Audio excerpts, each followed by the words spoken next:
Well, check it out, guys. This is 2024 Lotus Emira first edition. Not exactly a supercar, but it sure does look like one. And I found it in the used car inventory of Orange Buick GMC in Orlando, Florida. And today I'm going to take in a complete tour of it. We're going to check it out as far as the design, interior, electronics, and yes, I will take you for a test drive at the end of this video. So if you like watching videos like this, help me grow this channel, hit that like and subscribe button, and now let's get back to this.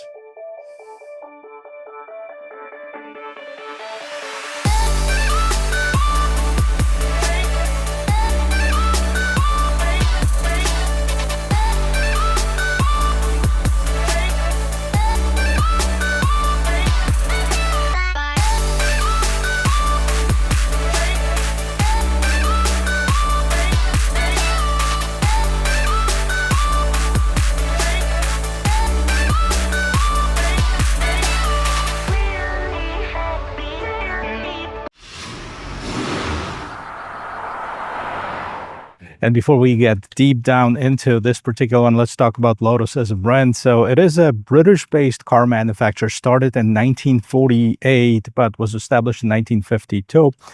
The Lotus racing team developed in the mid-50s as well. A few notable cars. 1989, Julia Roberts was driving Lotus Spirit in the movie Pretty Woman. She couldn't find the gears. There was this very famous scene. Also, Lotus Elise lent its body to the Tesla Roadster from 2008 to 2010. And of course, we had the Lotus Evora from 2009 to 2022.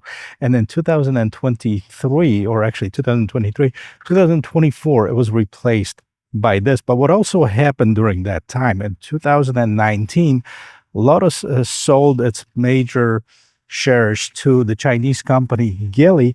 So you'll find some of the similarities to another brand that Geely owns, and that is Volvo Cars. So now let's take a look and see what we have here. The word Emira means princess, and she is pretty, definitely. I gotta give it to Lotus. The design of it is fantastic. Looks like a supercar without the price tag. And we're going to talk a little bit about this because this vehicle competes in the same category basically as a Porsche 718 Cayman, or some people even compare it to a Toyota Supra. And you're going to see why when we talk about the performance aspect of it.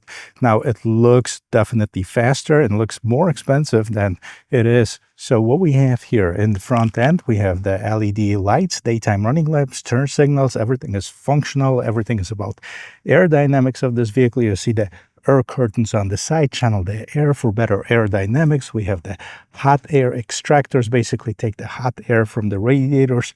We have the Lotus logo right here in the front. And this, by the way, doesn't open, well, unless, of course, you're a mechanic and you know how to unscrew that.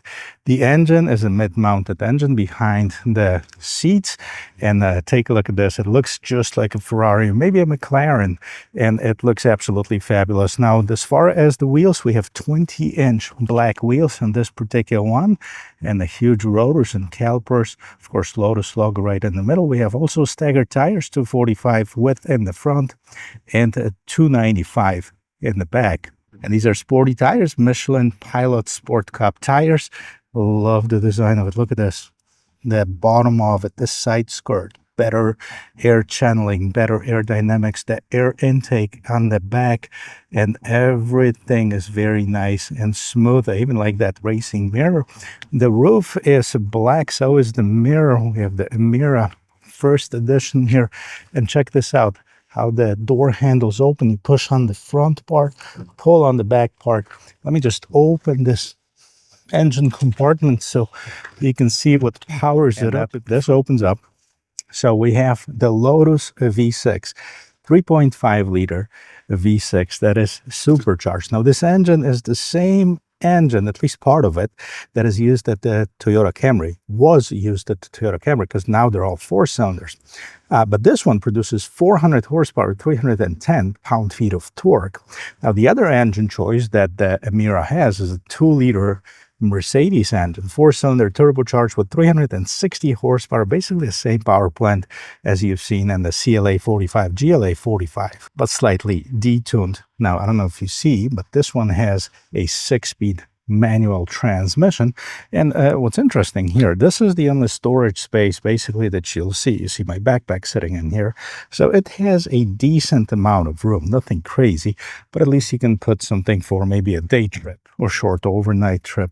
And the interior is also a very interesting one. Let me show you a couple of things before I get inside. So right on the side, you have leather wrapping, and then we have red, black, aluminum. KEF is the company that manufactures the audio. These are the high-end audio manufacturer from Britain. We have two memory seat settings. We have Emira right on the door sill over here. Seats nicely profiled, sporty, red.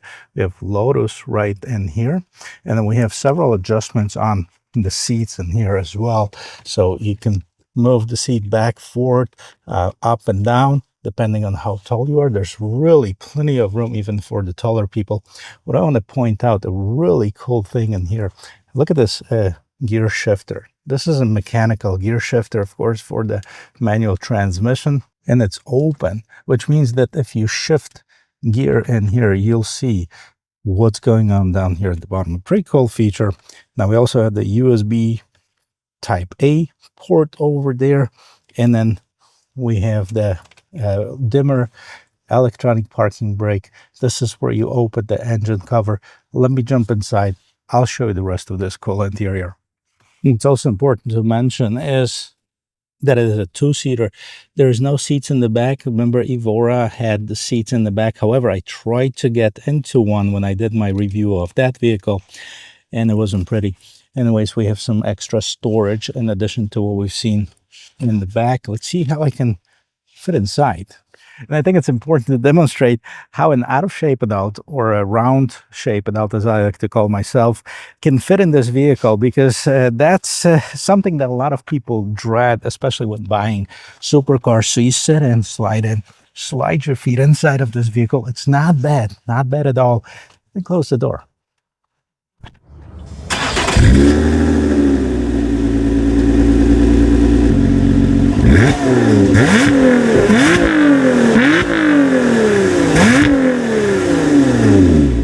And let's listen to the sound of the closing door. Boom, not bad considering it's a frameless design. The interior looks absolutely phenomenal, as well as the exterior does. So they did a really cool job designing this vehicle. Now, if you forgot which vehicle you're sitting in, Emira First Edition. I like the combination of red and black. This is all leather wrapped. The vents, even the little things in the vents, right, they say Emira inside of them. Now we have the infotainment system and the digital display. And before we go through what's going on in here, let's turn this vehicle on. And here's how you do it.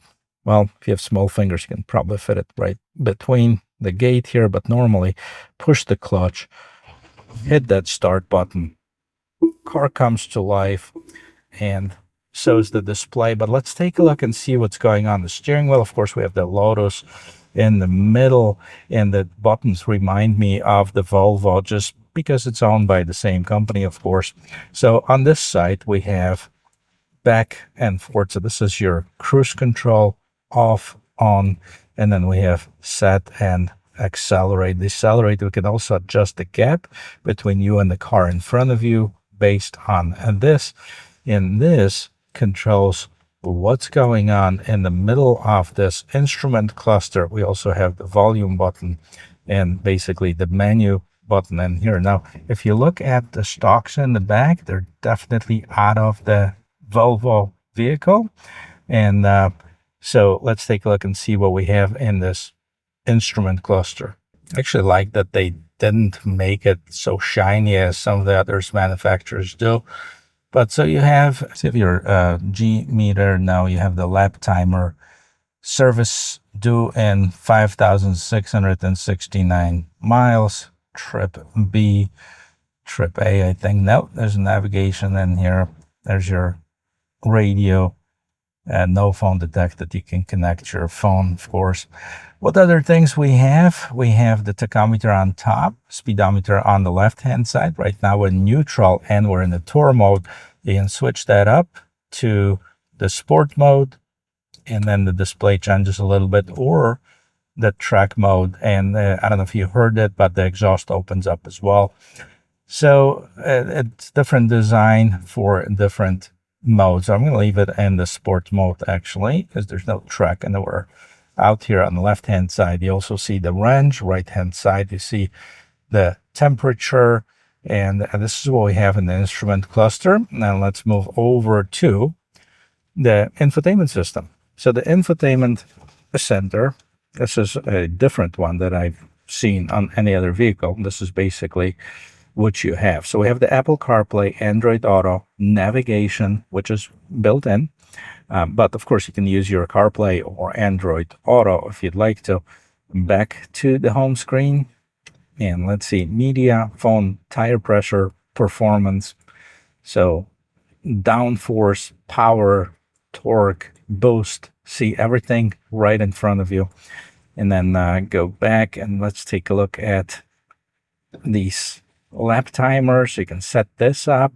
If you are going on the track, you can definitely check how fast you're going, how fast you're taking those laps.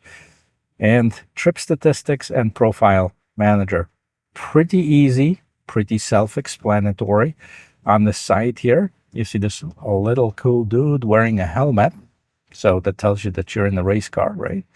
And that same guy is actually right here. I'm not sure if you can see that.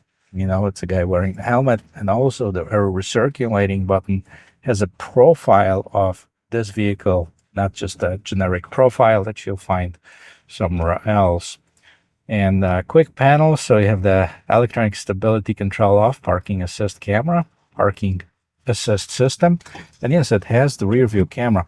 By the way, to put it in reverse, you have to lift up that collar and move it all the way up, and the vehicle goes in reverse. And as you can see, decent quality camera.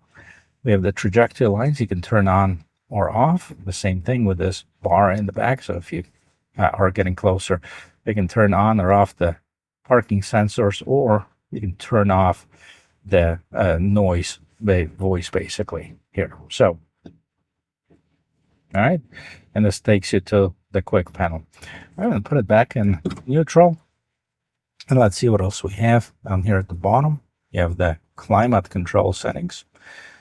So let's take this off. So this is the automatic climate control. As you can see, the temperature changes here. There's some shortcuts down here, drive modes.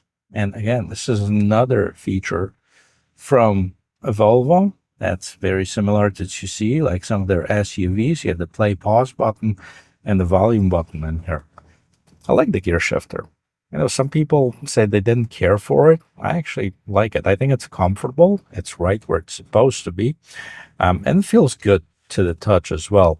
Now, I'm not sure about this. Well, this is kind of a little cumbersome, but it looks cool. You've seen that like on the Lamborghinis. Start, stop, engine button, of course. And then I already showed you what's underneath here. This is open to see how that gear shifter operates. So we have the cup holders and the tiny little piece of storage down here. And that's basically the interior of this Emira. Up on top, we have the HomeLink system in the mirror, and then they have the lights. They're LED lights. Now, one thing to point out, see how profile this is. So I'm 6 feet tall. I have, well, I don't know, probably about 3 inches above my head. If I had a helmet on it, that probably would fit. And I think that's the way that they were going for it. Now, Alcantara right on top. And then, you know, here is no mirrors for Princess in the visor. This is the interior of it. Let's talk about pricing really quick and take it for a spin. As far as pricing, I have the original sticker for it. I'm not sure what they're selling it for, whether it's more or less, but the original sticker price on it was $109, $150. And this is the 2024 Lotus Emira V6 first edition. And gas mileage 16 in the city, 24 on the expressway. Well, of course, let's take it for a quick spin. Now, this is a small vehicle on the outside, but it's got plenty of room for on the inside, even for a 6 foot tall adult like myself.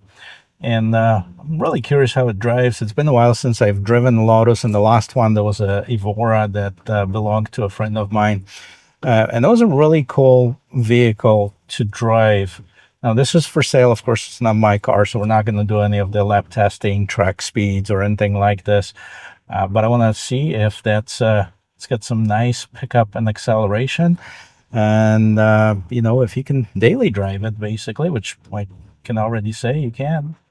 Pretty sure driving at that's it's going to be a head turner. It's a great looking vehicle. It sounds good. The engine is right behind me, so I can hear what's going on. It's really got that nice pull when you accelerate. Feels really good. Am I in the sports mode? I'm in the tour mode, so I'm going to flip that over to the sports mode. See if there is any difference. Fairly comfortable too. The suspension is not super stiff. Now that could be a drawback if you are on the windy roads and you need it to be very aggressive and very stiff. Let's take a look. Let's turn around right here. And I'd like to check out the acceleration on this. We're in the sport mode. 0.